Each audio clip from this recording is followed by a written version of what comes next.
नमस्कार शुभ संध्या। आज 5 फेब्रुआरी गुरुवार। आज संध्यार किछि देश और राज्यर किछि गुरुत्वपूर्ण खबर होइछि। वीडियो को संपूर्ण देखंतु जहा द्वारा आपण संपूर्ण सूचना पाई परिबे एवं वीडियो को लाइक कर सहित चैनल को सब्सक्राइब करखंतु जहा द्वारा आपण एई भई लेटेस्ट न्यूज बेटे प्रतिदिन सर्वप्रथम पाई परिबे। तो आसंतु संपूर्ण खबर उपरे नजर पकेबा। प्रथम सूचना रही बदलला यूपीएसएससी नियम सिविल सर्विसेस परीक्षार्थी बड़ खबर। एणिकी बारंबार यूपीएसएससी परीक्षा देवा सहज नुहे। बारंबार यूपीएसएससी परीक्षा देवा हेब कष्टसाध्य। यूपीएसएससी परीक्षार्थी नुआ कड़ा नियम जारी करछंती सरकार। जो माने पूर्वरु आईएएस किंबा आईएफएस भावे नियुक्त होइछन्ती सेमाने सीएसई 2026 परीक्षा देई पारिबे नाही। परवर्ती सूचना रही गुरुवार राज्यर अधिकांश स्थान रे राति तापमात्रा अधिक रहिबो। उपकूल ओडिशार अनेक स्थान रे पारद 16 रु 17 डिग्री पाखापाखी रही पारे, किंतु शुक्रवार ठारू पारद सामान्य खसिबो।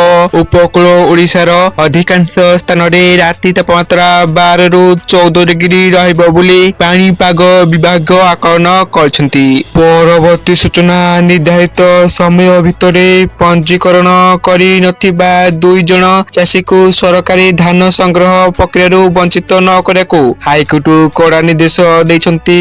कृषकक लाभ पाई सरकार धान संग्रह व्यवस्था करछंती। कृषकक अधिक फसल उत्पादन करको उत्साहित करको एभली व्यवस्था करछंती। परवर्ती सूचना रही आसंता मार्च 6 तारिख रु आरंभ हेबो प्रथम रु अष्टम श्रेणी जाए वार्षिक परीक्षा। प्रथम रु चतुर्थ षष्ठ रु सप्तम श्रेणी जाए समेटिव असेसमेंट 2 हेबो। प्रथम और अष्टम श्रेणी पिलांकर वार्षिक परीक्षा हेबो मार्च 6 रु 7 तारिख जाए मौखिक परीक्षा हेबो। 7 रु 13 तारिख जाए लिखित परीक्षा हेबो। एने रही सूचना। परवर्ती सूचना रही गाड़ी रे पेट्रोल किंबा डीजेल पकेबा पूर्व जानिनतु दर।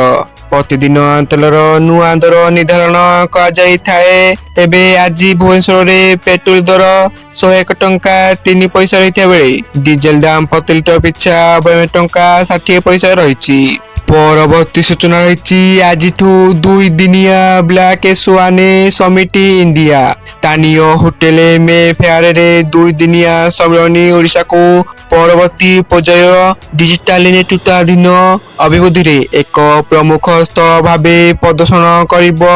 कार्यक्रम रे राष्ट्रपति द्रौपदी मुर्मू, मुख्यमंत्री मोहन चरण माझी अतिथि भावे जोग देवार सूचना रही। यह थिला संपूर्ण सूचना। आपण माने वीडियो को संपूर्ण देखथारु आपण मानको धन्यवाद।